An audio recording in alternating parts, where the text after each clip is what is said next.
Hi, everybody. My name is Dorota Olkowska. I'm the sales manager for Shing Digital. And thank you so very much for attending our first of 10 webinar series in the Expert Corner Cybersecurity. We are starting out with email protection because this is where it starts. I'm going to pass the introduction onto you, Joshua. Oh, hello. Thank you. Yes, Joshua Crawford here with Proofpoint. So I cover Canada from the channel engineering perspective. I've spent many years doing both managed services for federal government and enterprise clients. So I'm working kind of on the vendor side now, but have spent a lot of years in the trenches battling the bad guys. So I like being able to do it from this side lately. Love it. Okay, well, thank you so much. Just to remind everybody, this is very much a Q&A session.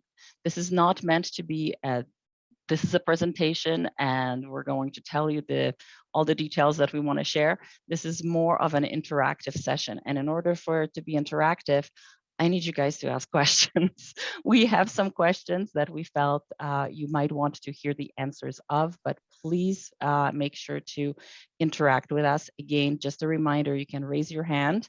We will then unmute you, or you can put your question in the Q&A section. So let's get going. I am going to start out with the first question. Again, our topic is email protection. We have been using antivirus for a long time. Why are we still talking about email protection?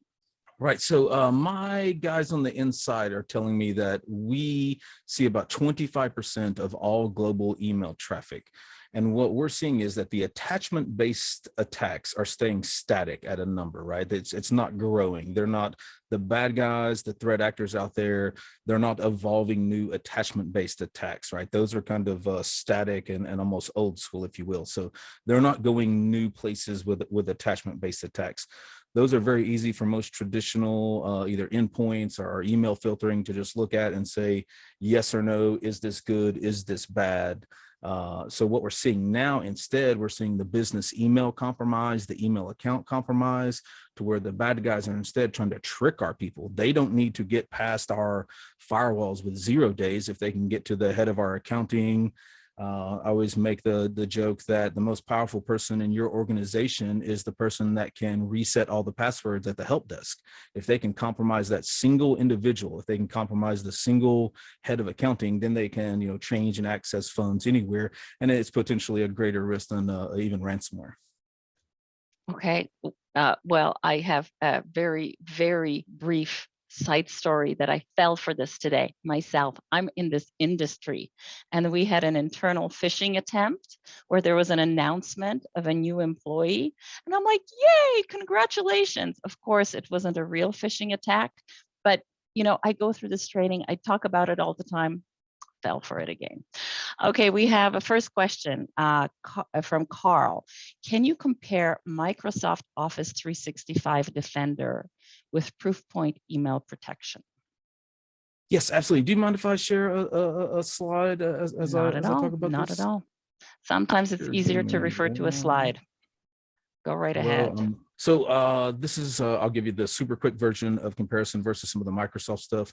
And this is, when I say Microsoft, this is a equal comparison to G Suite or any of the kind of, like I said, kind of old school common email protection. And that what they're doing is they're saying basically blacklist, whitelist, right? Is this good? Is this bad? So static type analysis.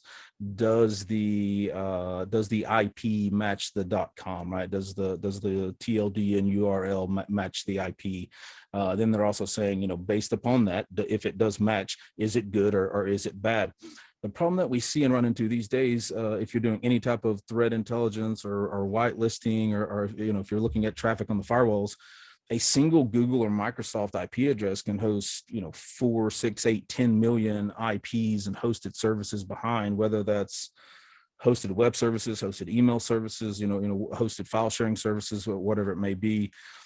Another unique aspect that we're seeing is that the attacks that are coming to both Microsoft and G Suite customers are not coming from external. So it's not It's not a third-party attack coming in. It's more of a horizontal attack to where the Microsoft customers are being targeted by bad guys who have infiltrated other Microsoft accounts. So it's more of a horizontal attack, and the same applies true for some of the G Suite and Google Drive and Gmail hosting, in that once they have access to these free or compromised accounts, then they're able to somewhat move laterally, both unknowingly and unwittingly, to Microsoft or Google. So real quick, I'll touch on one other point here, in that the relationship graph is one that I really love, and that hopefully you are like me, and I'm work on a good day 8 to 5. So if someone is communicating to me after 5 p.m., right, that would be a common change in behavior.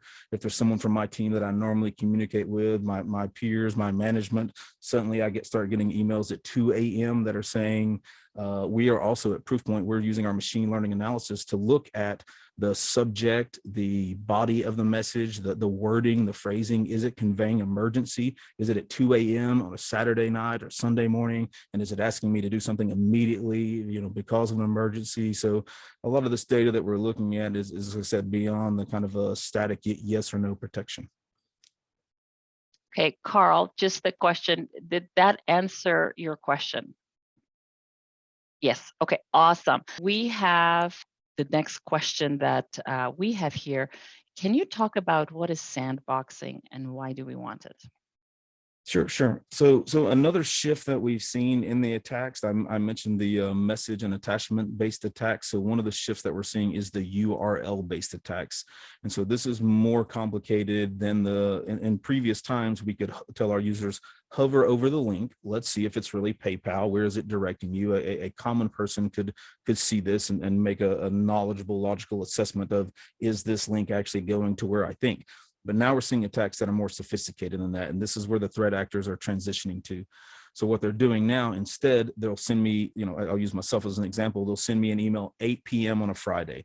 Well, it's already past business hours. I glance at the email. It's nothing of great concern. I swipe it away, think I'll deal with that on Monday morning.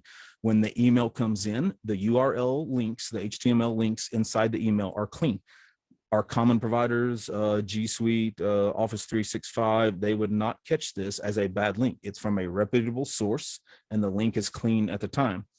So as opposed to what the attackers are now doing is then they start texting me, emailing me on Sunday evening and saying, oh, you didn't check that. I need you to get to this immediately. So they're coming from a supply chain partner, someone trusted, another account compromised, perhaps within my organization or within a partner type organization. So they're coming to me then after the fact. Now on Sunday evening, the link is bad. The link has been compromised. It could even be a quality link. It could be a supply chain partner to where the WordPress header or footer has been compromised because of an exploit. So it could even be a link that I would commonly trust. So if I looked at it, I would say, yes, this is my vendor for HR, maintenance, custodial services. I can trust this link. So we're seeing a lot of changes in like I said, in the URL based attacks. So point being here, I'm relating it back to sandboxing. What we would want to do and what Proofpoint does is we would sandbox the link every time that it is clicked. So every time one of the customers, one of our end user base clicks on that link, we are actively opening all those resources in our cloud-based sandboxing, seeing where those go, what those are exploiting, and then if they have zero-day type behavior out there. So, we would want to say every time that user clicks the link, is the link good at the beginning, at the end, and every time that it's clicked retrospectively. Okay, thank you. Another question, it's actually in the Q&A here. Can you quantify how much effective Proofpoint blocks versus lets through? Yeah, so we've been doing, we call it a rapid risk assessment or rapid risk report tied into Office 365 and G Suite. So key aspect here is that this actually comes in via API. So it's a lot simpler and easier rather than having to be, change DNS or MX records. So it's able to tie in. And what we're seeing right now is there's a concept that they tell us in our training. If anyone's ever been through any of the Proofpoint training, they talk about load shedding. SHEDDING, load shedding. And this is a common concept as well on your perimeter firewalls, and that how much traffic could you drop in general if I said, let's not accept any email traffic from Russia, Ukraine, China, wherever you don't have business relationships. So That being said, there's an easy way to drop that traffic. But on a common, just straight threat perspective, just looking at bad emails, malware emails, phishing emails, imposter emails, lure type emails, whatever they may be, typically it's over 20%. So just on a common view of your email flow traffic, 20% off the top is kind of what we're seeing that we can cut out. Okay. Load shedding, that is something that I'm trying to do as well, but I think I'm referring to different type of a process. Okay. Another question. How does Proofpoint prepare for new types of attacks? So we actually generate all of our own threat intel. This is one of my favorite things here because I'm a historical threat intel guy. I love chasing down all the threats, and we generate all of our own threat intel. So we are not a distributor, a redistributor here. So we have over 6,000 different honeypots on the internet seeking active exploits. So there's a massive amount of traffic that we get just through there. Many years ago, we purchased emerging threats. If anyone's familiar with emerging threats, they are a very high quality, like IOC, indicator of compromise provider. You can use emerging threats. They're one of our subsidiaries. You can use emerging threat intel on your existing SIM, MDR, XDR, firewalls, whatever it may be. So I really love all the emerging. I use it in my house. I use the emerging threats at my house. So did I answer the question? Did I get it all? Could you repeat it for me? Did I get it? How does Proofpoint prepare for new types of attacks? So I was mentioning all the honeypots out there in the wild, and as well for just email traffic in general, we see over 25% of daily traffic. So we are the largest set of eyes using machine learning against email traffic on a daily basis. Okay, cool. I have a question from Robert here. How can we protect against Russian nesting doll? I need to do this because that's in the actual question. So how can we protect it against the Russian nesting doll email link, for lack of better term? The email contains a link to a safe site, which is not detected as malicious by Microsoft ATP Defender. But that site then contains secondary or tertiary, I'm mispronouncing this, links to a malicious payload. Right. So this is what I was talking about on doing the URL sandboxing. This is a great question, Robert, in that so we have seen historical attacks. If anybody ever uses VirusTotal, right? VirusTotal is like a repository of it's a sanity check for any URLs, IPs in general. So I would have customers in the past, they would go to VirusTotal and they would say, when I go to this IP, when I go to this URL, VirusTotal tells me it's clean, but Proofpoint's telling me that it's bad. Well, again, the difference there is that, you can go to the actual URL site itself. And this is to the point of Robert's question. You get into, if you've ever loaded up like CNN.com, there's, 100 different IPs that spread out that load. Marketing trackers, ads, headers, footers. So for Proofpoint, when we open one of those links, we are sandboxing all of the hyperlinks also in the background. So we would be just actively exploiting those. But again, we also, like I said, see the daily flow of traffic. So it gives us kind of two unique views on it, in that anytime that the user opens it, we're bringing it out in a browser isolation URL protection window. And then as well, like I said, the kind of daily traffic analysis to know the good from the bad on a static type analysis. So basically sandboxing is the way that we protect ourselves against that. Okay. Yeah, you could kind of say deep sandboxing, and that we could track it, within the threat dashboard. You can actually see like each link, each attachment as it's exploited, and you can see what the different types of things that it does, Windows 10 versus Windows, different versions, right? Yeah. Okay. Thank you. Robert, did this answer your question? Yep, it did. I always use okay. CNN and I always throw CNN under the bus, because there's like, you open CNN, there's like a million links. I'm sure eventually you're going to be contacted by them. I hope I get a sponsorship. Yes. Okay, next question. Does other services like Defender does this too? This is in reference to Robert's question. Right. No. So typically most of these services are only, like I said, doing a static analysis when the email is first received. So you'll see now there's kind of a growing market of kind of like helper apps that are doing scans after the fact. So we as Proofpoint kind of have a, kind of all-encompassing comparison in that we would, a best case scenario, we would be looking at both mail inbound and outbound. So we'd be able to prevent bad outbound mail, and we'd be able to prevent, bad inbound mail. But after the fact, we could actually come in and then remove messages. I mentioned the URL-based attachments where it comes in as good and is bad later. Then we could come back in and we could also remove those messages. So it's a little bit more of kind of a automated remediation. You don't have to have staff and extra sets of eyes looking at the abuse or spam mailboxes. So I'm not sure if you can see, Joshua, the chat, but Robert responded, not for us, MS Defender allowed it. Just as a note.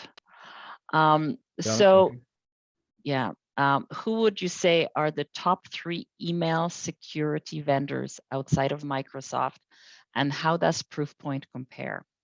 Carl, it's like, seriously, I swear to you, I am not feeding Carl or Robert these questions.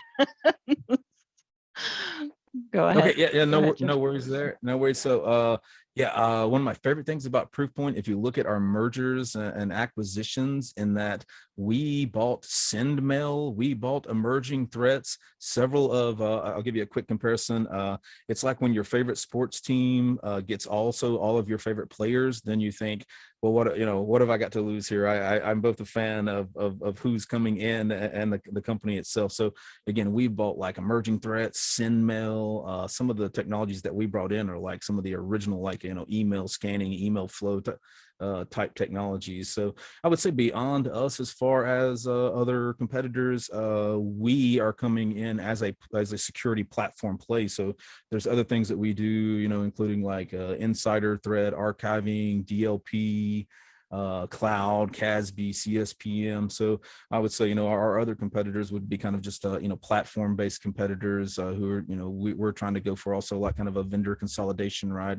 Why do you have to have, 10 vendors and 10 guys who are an expert on one thing each? Okay.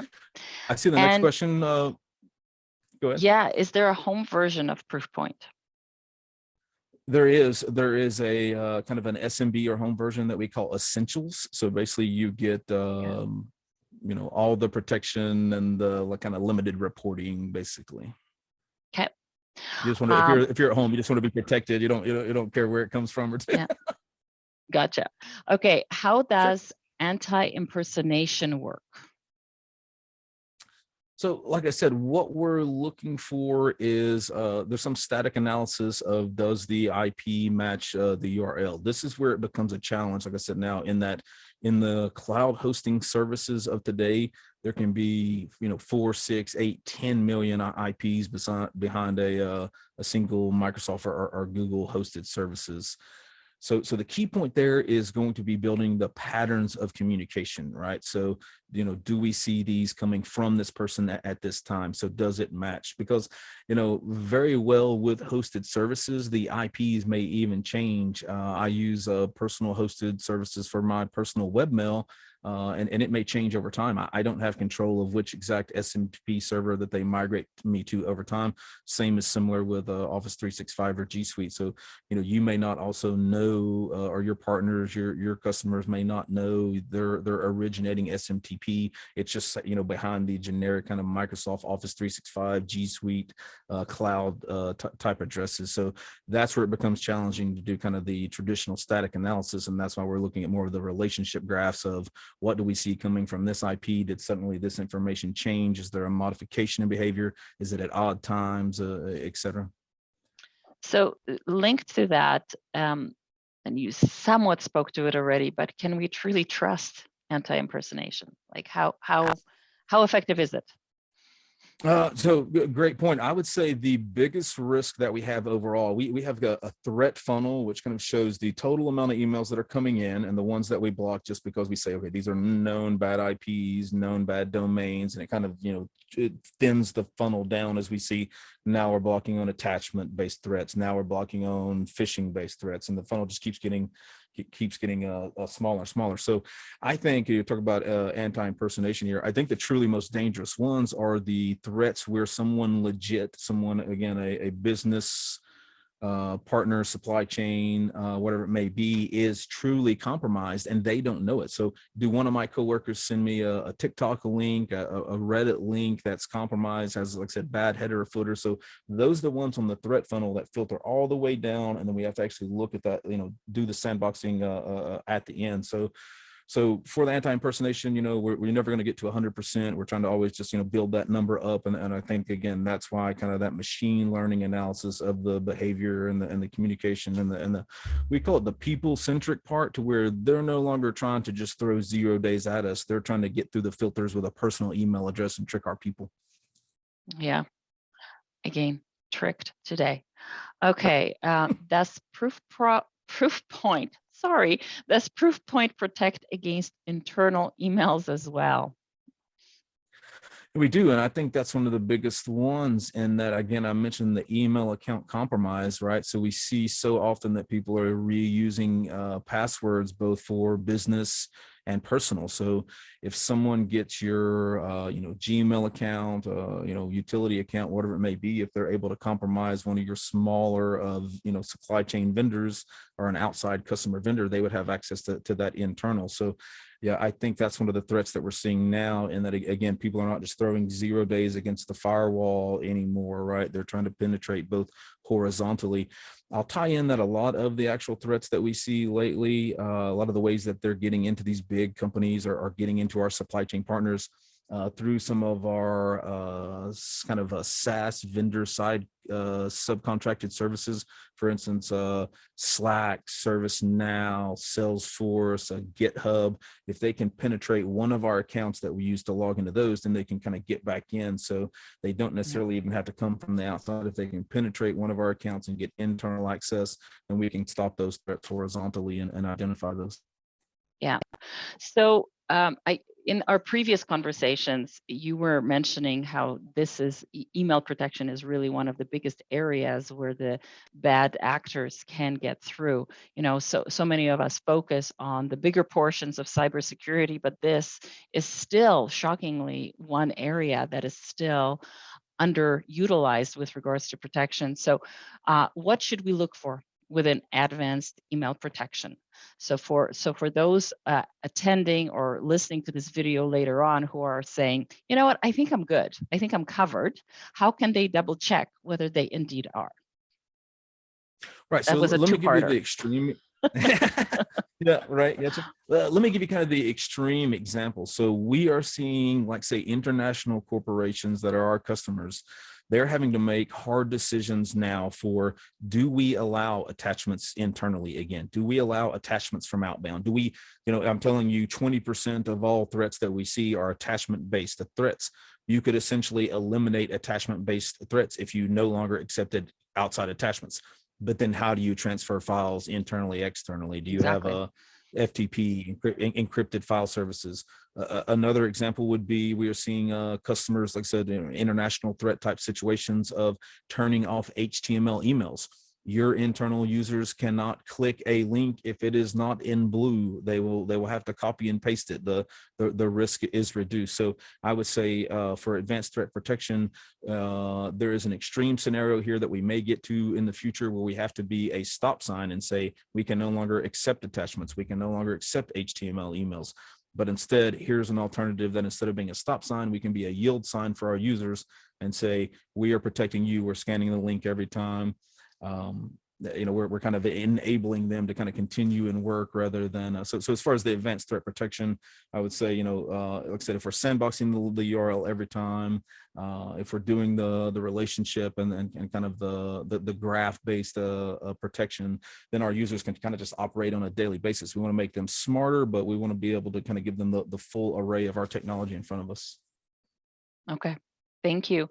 We're at 2 minutes away from the end here. So we just wanted to mention to everybody that if you do have questions, I know that the way my mind works is, I hang up and then I'm like, oh, should have asked. So please email me the question. I will make sure that Joshua will respond to you on this. If you have bigger topics or maybe examples that you didn't want to share in a webinar, we can also set up a meeting, a chat offline, obviously, to do so. One other thing, Joshua, that I wanted to ask you about is you were previously talking to me about the rapid risk assessment. Can you talk a little bit about that? Sure. Let me see if I can share my screen one more time. So I'll just speak on the rapid risk. So like I said, this is the API-based tie-in. I mentioned. Okay, is Joshua frozen? I think he's frozen, and then we lost him. You know what? It's like he was meant to log off. So what Joshua was going to be speaking to is that, sorry, I'm getting some messages here. Okay, so what he was talking about is that Proofpoint is offering to provide a free rapid risk assessment, which is a 2-week look at any incoming messages. So Proofpoint is offering this so that if you have any questions with regards to your system and how well it functions, Proofpoint will provide that to you at no cost. And it is a fantastic way of evaluating whether your system indeed is as secure as it can be or if it can benefit from an improvement. So if you are looking at, if you're interested at all, again, message me, we'll set you up. There's no commitment, there's no cost, but it's a great checkpoint. So Joshua is now back. I kind of covered off the rapid risk assessment for you. I just want to be I heard you. Thank you so much. just wanted to be close on time here. The other thing that I wanted to mention is that everybody on the call today, your name is going to go into the Xing Digital IT risk assessment draw, which we're doing in September. It's worth $15,000. And every time that people attend or meet with us following the webinars, your name goes into that draw. So thank you very much for attending. Hopefully we will see you again. Again, any questions, you know how to get a hold of me. And thank you again, everybody. Thank you, Joshua and Proofpoint, very much. No, thank you for your time. Thank you. Take care.